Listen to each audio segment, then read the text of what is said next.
Perkenalkan, nama saya Siti Alia dengan NIM 240313100067. Program Studi Pendidikan Guru Pendidikan Anak Usia Dini semester 1 ingin membuat jawaban tugas akhir semester saya pada mata kuliah Analisis Kebutuhan Anak Usia Dini dengan dosen pengampu Ibu Lili Triani MPD.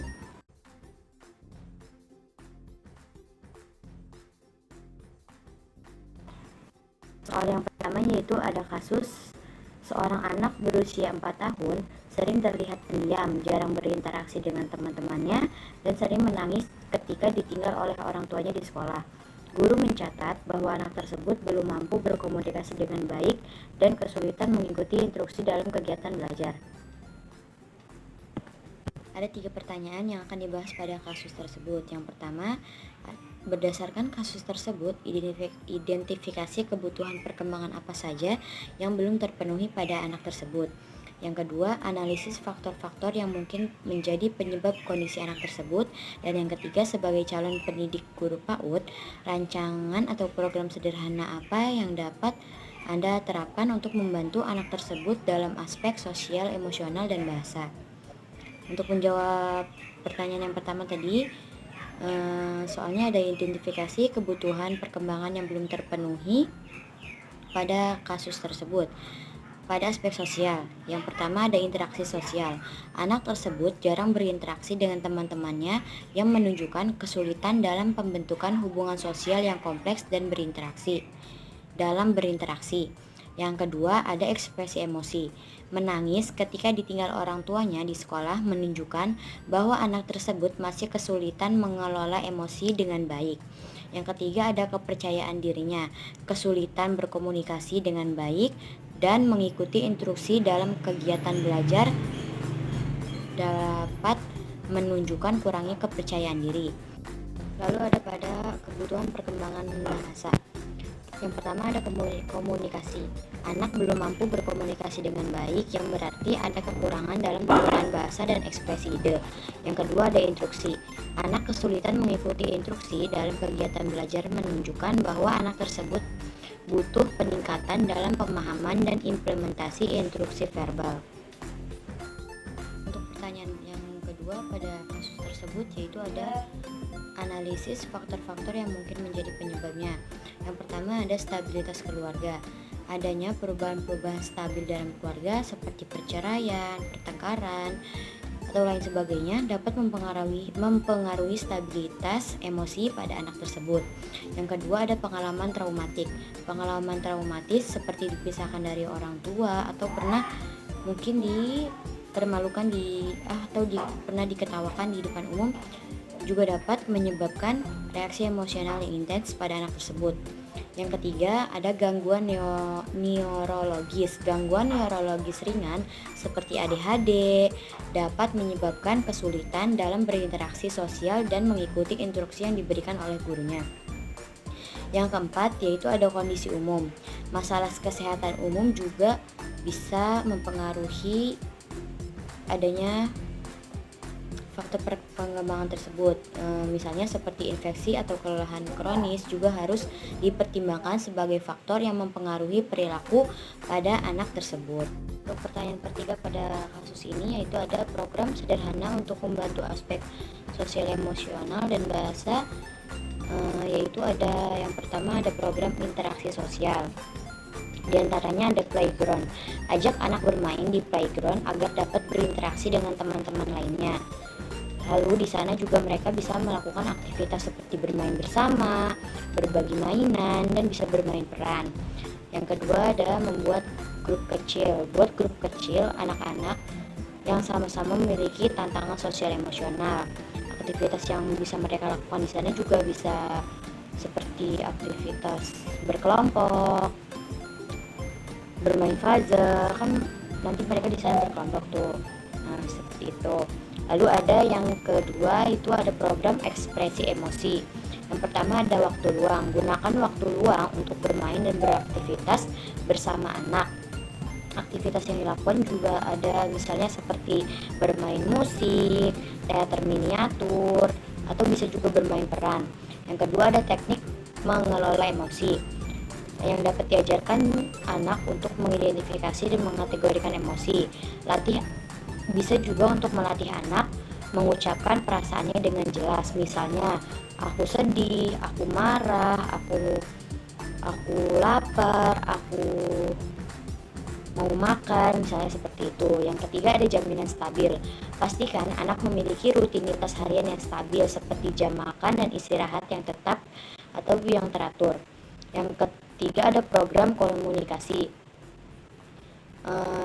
Ada seperti latihan bahasa. Lakukan latihan komunikasi sederhana dengan anak, seperti misalnya mengenalkan anak, siapa kamu, siapa nama kamu, di mana rumah kamu, atau bagaimana harimu, atau bagaimana hari ini, apa yang akan kamu lakukan tadi di sana.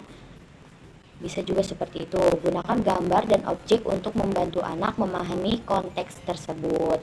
Yang kedua juga ada stimulasi situasi harian. Stimulasi situasi harian yang umum seperti memesan makanan atau membeli barang. Biarkan anak berlatih mengutarakan permintaannya dengan jelas. Misalnya kayak memberikan anak untuk memesan atau membeli makanan sendiri, dan juga berlatih untuk anak mengutarakan permintaannya dengan jelas. Yang ketiga, ada evaluasi instruksi. Berikan instruksi singkat dan spesifik seperti tolong ambilkan baju warna hijau, tolong ambilkan balok warna biru. Lalu ada evaluasi kemampuan anak dalam mengikuti instruksi dan beri umpan balik positif jika berhasil. Jadi dengan program-program sederhana ini, calon pendidik guru PAUD dapat membantu anak tersebut dalam meningkatkan aspek sosial, emosional, dan bahasa, sehingga meningkatkan kinerja akademik dan kenyamanan sosial pada anak tersebut.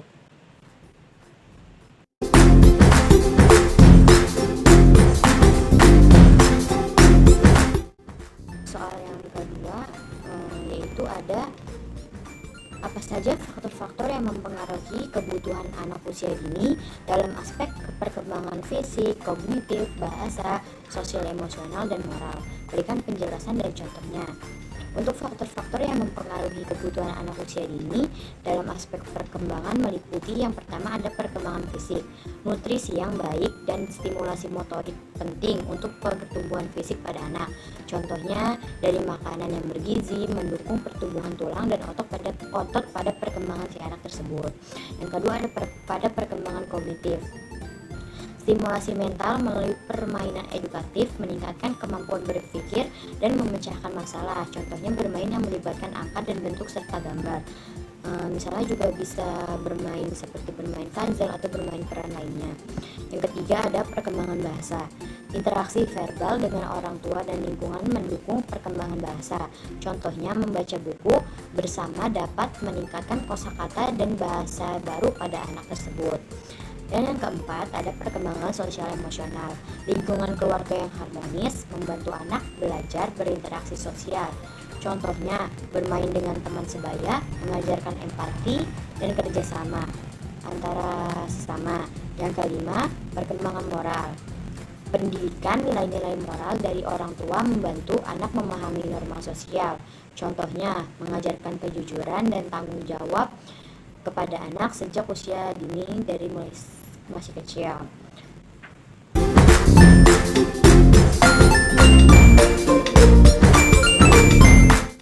Dan soal yang ketiga yaitu ada sebagai seorang guru PAUD, bagaimana Anda akan berkolaborasi dengan orang tua untuk menganalisis dan memenuhi kebutuhan pada anak tersebut. Untuk jawabannya, sebagai calon guru PAUD,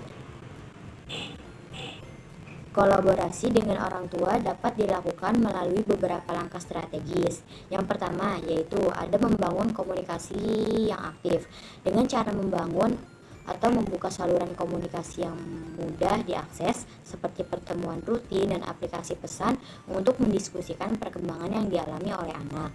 Yang kedua ada pertemuan berkala. Guru dapat mengadakan pertemuan untuk berbagi informasi tentang kemajuan dan tantangan pada anak serta mendengarkan wawasan orang tua pada perkembangan si anak tersebut. Yang ketiga ada integritas pembelajaran. Guru dapat mengajak orang tua terlibat dalam kegiatan belajar di rumah serta memberikan saran tentang aktivitas yang mendukung pembelajaran anak di rumah.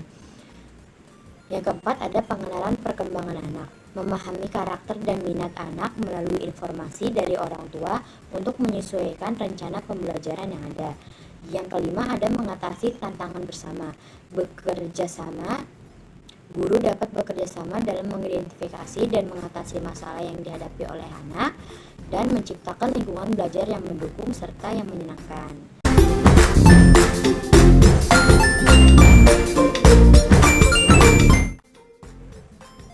Untuk soal yang keempat, yaitu ada sebutkan 4 jenis-jenis instrumen analisis kebutuhan anak usia dini dan jelaskan. Ada 4 jenis instrumen analisis kebutuhan anak usia dini. Yang pertama yaitu ada observasi. Teknik ini melibatkan pengamatan langsung terhadap perilaku anak dalam konteks alami mereka untuk mengidentifikasi kebutuhan perkembangan sosial, emosional, dan fisik pada anak. Yang kedua ada wawancara. Pengumpulan informasi dari orang tua dan pendidik mengenai perkembangan dan kebutuhan anak serta dapat memberikan dan menerima wawasan yang lebih dalam tentang kondisi anak tersebut. Yang ketiga, checklist dan skala rating digunakan untuk menilai kemampuan anak berdasarkan kriteria tertentu. Kemungkinan pengukuran yang lebih sistematis dari perkembangan anak tersebut. Yang keempat, ada asesmen berbasis bermain. Metode ini mengevaluasi perkembangan anak melalui aktivitas bermain yang mencerminkan kemampuan dan minat mereka secara alami. Sekian untuk jawaban tugas akhir semester saya pada matkul analisis kebutuhan anak usia dini. Kurang lebihnya mohon maaf. Terima kasih. Wassalamualaikum warahmatullahi wabarakatuh.